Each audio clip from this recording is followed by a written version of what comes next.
월도스님 반갑습니다. 서울에 살고 있는 40대 직장인 불자 이창섭이라고 합니다. 오늘 주제를 듣고 평소에 저도 수행과 기도에 관심이 많아서 스님께 여쭤봐야겠다는 생각이 들어 글 남깁니다. 주변의 기독교인 친구들을 보면 일요일은 물론이고요. 새벽 기도나 주중에도 정기적으로 기도를 하러 교회에 많이 가더라고요. 저도 불자로서 당연히 이렇게 적극적으로 신행생활하고 싶지만 일에 치여 사는 처지라는 핑계가 앞서 마음처럼 잘 되진 않고 있습니다. 아내는 매달 제일이 있을 때나 초하루에 꼭 절에 가던데요. 직장 생활하다 보면 쉽지 않은 일이거든요. 그래서 궁금해졌습니다. 과연 절에 나가지 않고도 신행생활이 가능한가 하고요. 힘든 하루지만 퇴근 후에 잠들기 전에 참선도 좀 해보려고 해도 마음대로 되지는 않더라고요. 아주 짧은 시간 앉아 있어도 머릿속에는 온갖 번뇌, 망상이 가득해지고 맙니다. 수행이라는 것이 참 쉽지 않은 것 같습니다. 요즘 각 사찰에 명상 대학들도 많이 생겼던데요. 역시나 핑계 같습니다만 일 때문에 그마저도 좀 힘들 것 같습니다. 스님, 평소 생활 속에서 수행할 수 있는 좋은 공부 방법이 있다면 좀 알려주십시오 하셨습니다. 아마 많은 직장 생활 정말 치열하게 하고 계시는 불자님들이라면 공감하는 내용일 것 같습니다, 스님. 이제 불자들이 대개 이제 절에를 가는 모습이 근래에는 이제 많이 활성화가 되는 게 사실입니다. 근데 이제 과거의 불교의 모습을 보면 집안에 어머니나 할머니들이 절에를 대신 가시고 집에서는 그들이 진 복이 배달만 잘 오면 될 거라고 기다렸던 것이 과거의 어떤 그런 불교의 모습이 아닐까 싶은 생각을 합니다. 근데 이제 근래 들어가지고는 사찰들이 그래도 시내 주변에 많이 함께 하고 있고 포교당이라든가 이런 부분들이 많이 시내와 가까이 이렇게 접하기도 하고 특히 이제 저희 천태중 같은 부분은 구인사만 소백산 구인사에 있고 나머지는 모든 사찰들이 시내 중간에 함께 있지 않습니까?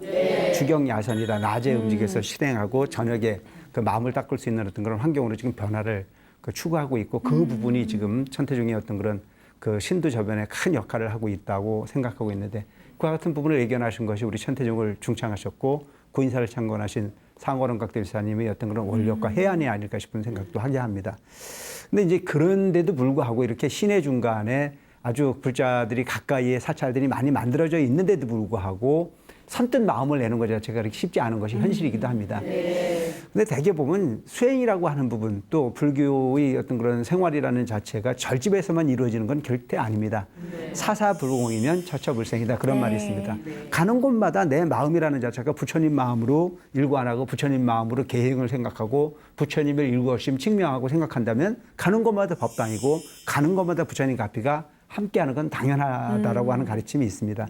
그런데도 불구하고 우리 근기를 보면 절에 오고 가는 시간보다는 그냥 오고 가는 시간 소비하기보다는 집에서 정신 바짝 차리고 기도하는 게 낫다고 그냥 집에서 하겠다는 사람들 많이 있는데 지금 사연 주셨듯이 집에서 해보면 됩니까 안 됩니까? 안 돼요. 안 돼요. 정신 차려봐요. 지정신이지.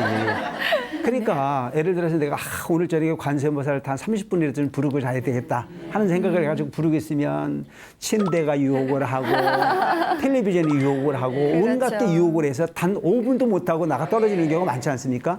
그런데 조금 가는 길이 힘들고 가는 길이 멀다고 하더라도 참고 절에를 가면 절에는 그래도 도반들이 다 앉아 있으니까 그들도 앉아 있으니까 나도 앉아 있다라고 하는 쪽의 생각이 들어야 안 들어요? 들어요. 그 분위기가 중요한 부분이기 때문에 그래서 그들을 일컬어 우리는 도반이라고 그러거든요.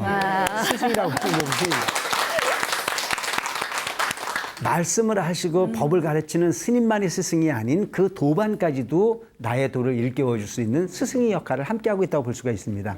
그래서 서로가 일깨워 갈 수 있는. 그래서 저 바닷가의 조약돌이 혼자는 둥그러질 수 없잖아요. 많은 돌이 함께 모여 있고 그 모여 있는 부분에 파도가 때렸을 때 서로 몸을 부딪혀 둥그러질 수 있듯이 우리가 불교라고 하는 부분을 실행할 때는 혼자 고즈넉한 공간에 여유자적하게 그렇게 머물러 있는 부분을 수행이라고 생각하기보다는 서로 머물러 가면서 서로를 일깨워 줄 수 있고 경책할 수 있는 부분이 도반이 참 필요한 요소가 아닐까 싶은 생각을 합니다. 무쪼록 신행 공간이라는 자체는 차별을 가하지 않습니다. 또한 공간에 어떤 그런 그 소위 뭐 이분법적 논리를 가져갈 이유도 전혀 없어요. 어디든지 다 가능한 부분입니다. 그런데 내 근기를 생각해 봤을 때 내가 혼자 있어도 정말 마음이 고요해지고 혼자 있어도 수행의 목표가 정확하게 이루어질 수 있다면 그는 구태에 절에 안 가도 관계가 없죠. 네. 그런데 그 근기가 내 스스로가 안 된다 그러면 서로에게 의지하기 위해서 절에 자주 갈 수 있는 부분이 참된 신행의 방법이 아닐까 싶은 생각을 합니다.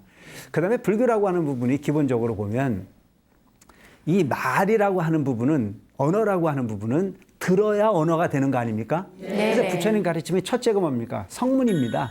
부처님께서 이 사바석에 오셔서 중생을 가르치셨던 삶의 방법이라는 자체는 먼저 법문으로 일관하셨어요. 들어야 알 수 있는 거니까. 그러니까 모든 불자들이 모든 이론적 부분을 다 알아서 실천만 할 수 있는 정도의 능력이 된다면 절에 안 가도 관계가 없겠지만 내가 알고 있는 상식이 별로 없는데도 불구하고 그냥 누구한테 딱 한마디 들었어. 일체 중생이 시유불성이래. 모두가 있는 그대로 다 부처래. 근데 구태여 뭐래 절에는 뭐하러 가. 불성이 있지만 아직 부처가 된 건 아니지 않습니까? 그 부처의 성품을 끌어내는 데 있어가지고는 스님이 법문이 필요하고 스님이 가르침이 필요하고 그 가르침에 귀 기울이려고 하는 성실함이 반드시 요구된다는 사실을 우리가 알고 갈 필요가 있다. 그다음에 마음을 닦아야 된다라고 하는 이치를 알았거든. 그 마음을 닦는 행위를 하는 부분에 도발이 필요하고 그 분위기에 편승하려고 최대한 노력할 수 있도록 우리가 할 필요가 있다. 그다음 우리는 보살행을 해야 되는데 혼자 있을 때보다는 열심히 하는 사람들과 함께 하다 보면 그 보살행을 하는 게 힘이 좀 덜 들지 않습니까? 그러니까 봉사활동도 하고 절에 가 설거지도 하고 이웃 돕기도 하고 이런 절에서 이루어지고 있는 모든 부분들이 나 아닌 모든 불자들도 나와 똑같은 불성을 일깨우기 위해서 행위를 실천하고 있는데 거기에 내가 조금이라도 도움을 주겠다라고 하는 마음을 가지고 간다면 그것이야말로 진정한 보살행이 될 수 있습니다. 모쪼록 혼자 하는 부분도 잘못된 건 아니지만 혼자 길을 찾기보다는 함께 도반을 찾아서 또한 사찰의 분위기에 함께 동승했을 때 훨씬 더 신앙생활하는데 편리하고 이익이 있다라고 하는 부분의 말씀을 좀 드리고 싶습니다. 네.